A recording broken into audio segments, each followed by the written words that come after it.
Are you wondering what is the difference between living in Maryland versus Virginia? Let's dive right in.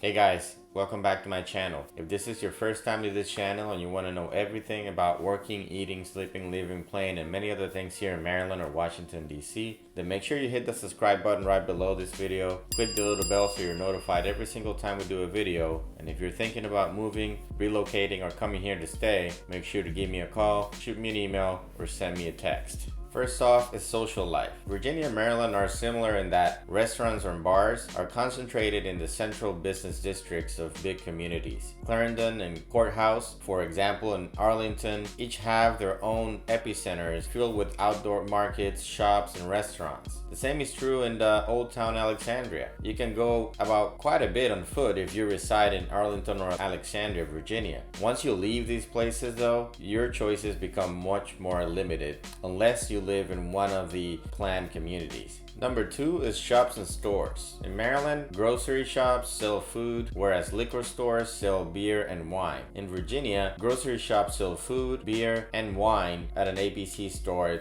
which is a bank for booze basically. And in Virginia, distilled spirits are sold by the Commonwealth. Virginia produces some of the finest grapes in the country, and their wines are outstanding according to the wine lovers. While in Maryland, distilled spirits are sold in privately owned stores. I don't drink, but according to those who do, Maryland reigns first in the craft beer world. Number 3 is lifestyle. To be honest, Virginia is not a pedestrian-friendly state. If you live closer to Alexandria or Arlington, you can walk to either of these places. However, if you live further away, you will see that the number of individuals who use cars rises since it is much less walkable. Well, really, Maryland and Virginia are comparable in that regard, and this describes errands when you will have to go get in your car, getting groceries or going to the shops. Number 4 is tolls. In Virginia, I-95 and a part of the Beltway are subject to optional tolls. You must pay tolls on the Dulles Greenway and Interstate 66 from the Beltway to I-395, going in the direction of rush hour basically. It may take up to $45 for a 10-mile journey. While in Maryland, there are no toll roadways in the vicinity of Washington, D.C. except in the Bay Bridge.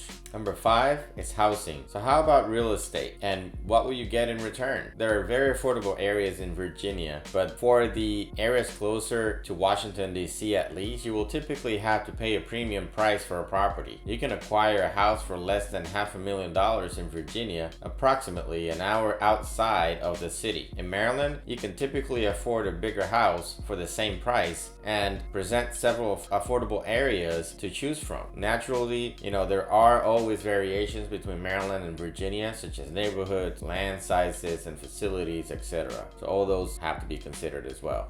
Number 6 is neighborhood. If you have a family to consider while making a move in these areas, either Maryland or Virginia, I strongly advise you to look at the schools first and then choose an area based on that. Maryland consistently rates well in educational statistics, and you might spend a day in the Baltimore National Aquarium or roam through the cobblestone streets of Annapolis, Maryland, the historic capital city. Number 7 is a big one for me, traffic cameras. In Virginia, as far as I know, there are no traffic cameras that will send you a ticket automatically if you go over the speed limit. In Maryland, however, traffic and speed cameras are almost in every corner nowadays. And trust me, when you think you know where the cameras are, so you can already quote unquote beat them, they move them. So that way you'll still get them sooner or later. Or in other words, they'll get you. Bottom line is both states, whether we want to admit it or not, Maryland and Virginia have a lot in common. Politics aside, of course. Both encounter the beauties and the sufferings associated with each of the 4 seasons. Both cities offer outstanding schools, hospitals, and histories. Bethesda, Maryland and Arlington, Virginia are almost similar. So I know this was a short video, but I hope you found all this information helpful. Thank you for watching, and if there's anything you guys think I forgot to include that somebody should know before moving into any of these